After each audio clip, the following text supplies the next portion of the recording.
saya tunggu kalau ada yang mau bertanya emiten atau makroekonomi Indonesia.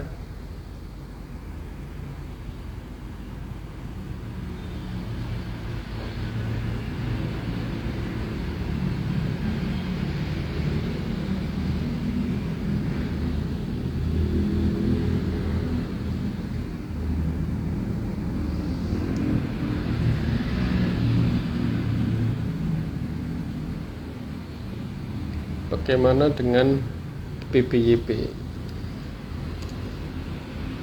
Secara katalis, BBYP juga terdampak sentimen positif Pak atau Bu dengan adanya kenaikan suku bunga, karena pastinya demand dari deposito juga akan meningkat.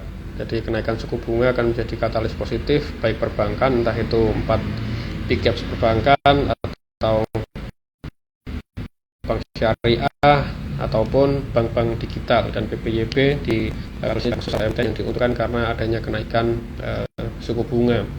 Dan pada hari ini BBYP mengalami peningkatan ke level 945 rupiah per lembar sahamnya. Kami proyeksikan dengan volume yang cukup bagus pada perdagangan hari ini, BBYP bisa menguji ke level 1130. Namun batasi risiko apabila BBYP menembus level 870.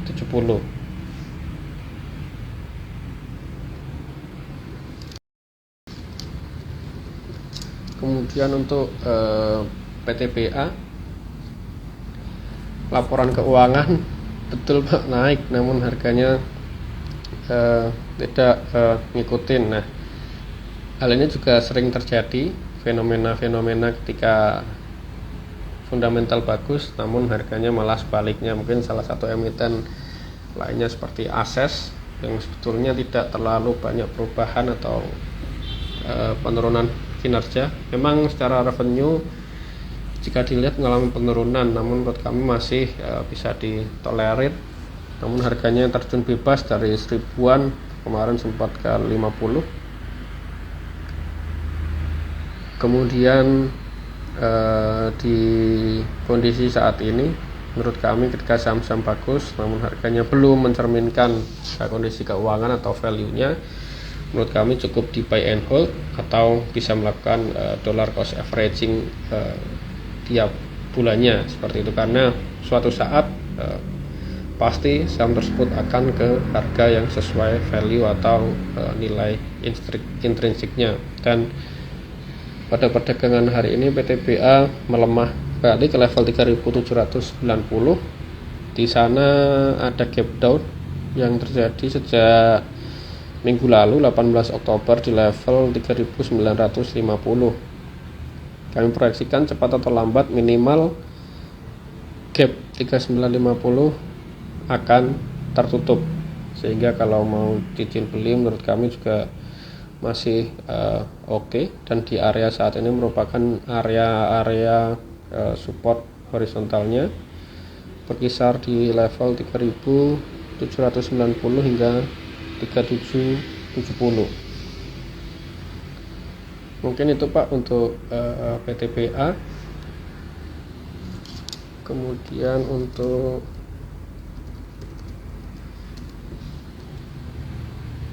emiten SPPI,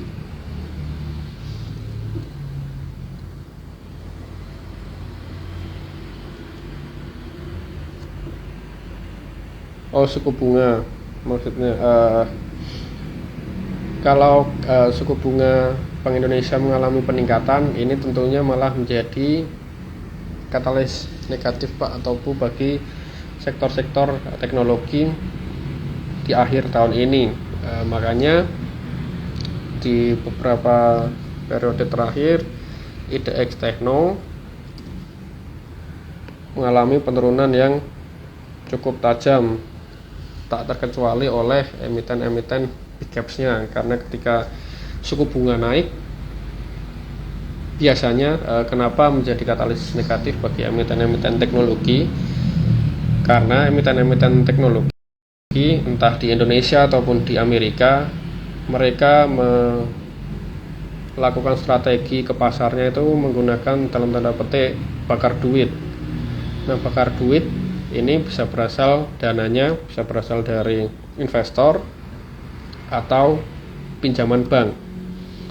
Dan dari emiten-emiten teknologi ini biasanya pinjaman banknya juga besar untuk melakukan strategi bakar duit tersebut. Nah, oleh karena itulah kenapa sektor-sektor tekno ketika suku bunga naik pasti akan terbebani pergerakan harga sahamnya, karena ketika suku bunga naik pastinya beban bunga yang dibayarkan oleh emiten-emiten teknologi akan meningkat dan otomatis akan membebani revenue, kemudian hingga net income yang dicatatkan oleh emiten teknologi. Sehingga menurut kami ketika suku bunga naik, emiten-emiten teknologi tidak bisa atau tidak dapat dijadikan opsi untuk pemilihan investasi. Beda cerita ketika nanti pasar sudah mulai recovery dan suku bunga sudah kembali landai, mungkin itu bisa menjadi periode turnaround dari emiten-emiten teknologi.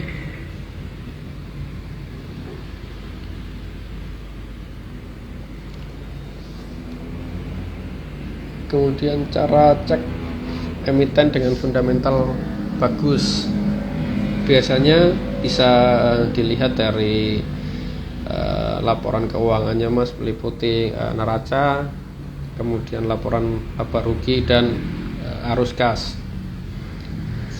Secara umum suatu perusahaan, suatu bisnis tujuannya adalah mencapai atau mendapatkan profit. Pertama berarti emiten itu harus profit atau profitabilitasnya tinggi. Selain itu, selain profit, menurut kami faktor selanjutnya adalah faktor hutang. Hutangnya menurut kami maksimal di 100% atau 1:1 dengan aset atau kas yang dimiliki, karena kalau lebih dari itu pastinya risiko gagal bayar akan besar kemungkinannya, kecuali emiten-emiten BUMN yang maaf jika disampaikan sebenarnya sulit diselamatkan, namun yang saya amati di Indonesia menganut asas too big to fail. Jadi seperti sayang kalau tidak diselamatkan. Banyak kasus dengan hutang-hutang tinggi masih bisa dan masih dijaga keberadaannya untuk emiten-emiten tersebut, karena ketika hutang tinggi dan risiko gagal bayar besar, itu pasti akan mengganggu profitabilitas perusahaan. Nah, selanjutnya ketika profit tinggi, yang kita lihat selanjutnya adalah cash flow-nya, ada cash flow-nya atau tidak, karena biasanya banyak juga perusahaan-perusahaan yang profit namun cash flow-nya minus. Ini patut dipertanyakan. Kalau minus karena emiten tersebut menambah aset atau ekuitas, menurut kami masih bisa ditoleransi. Namun kalau hanya untuk membayar hutang atau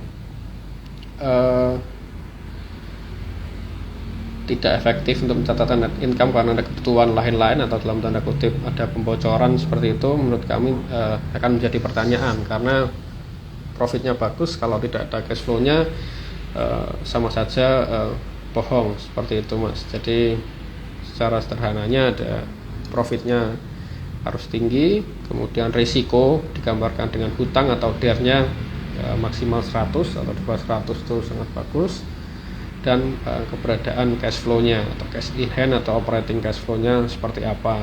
Kalau profit bagus, DER rendah, kemudian cash flow-nya mencukupi, itu bisa kami katakan bahwa fundamental dari perusahaan atau emiten itu bagus atau sehat. Seperti itu. Mungkin ada lagi pertanyaan dari Bapak Ibu dan rekan-rekan semua.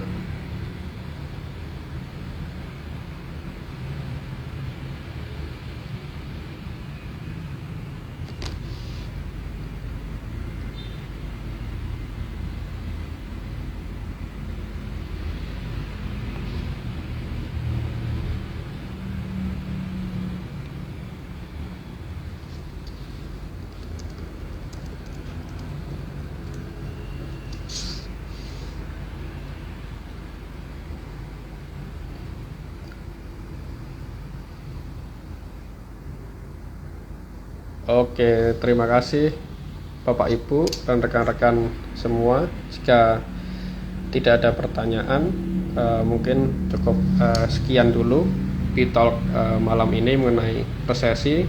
Pesan kami selalu siap terhadap situasi apapun yang akan terjadi.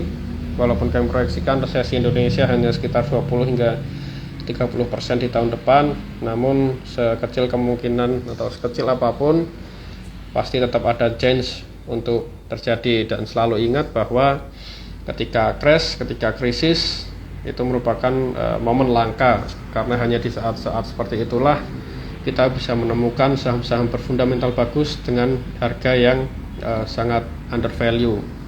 Sehingga pesan kami di periode atau Q4 ini, kalau trading atau investasi, selalu perhatikan risk dan money manajemennya dan cashnya, karena ketika market crash terjadi, andai kata kita selalu siap dan jangan pernah takut untuk menghadapi krisis.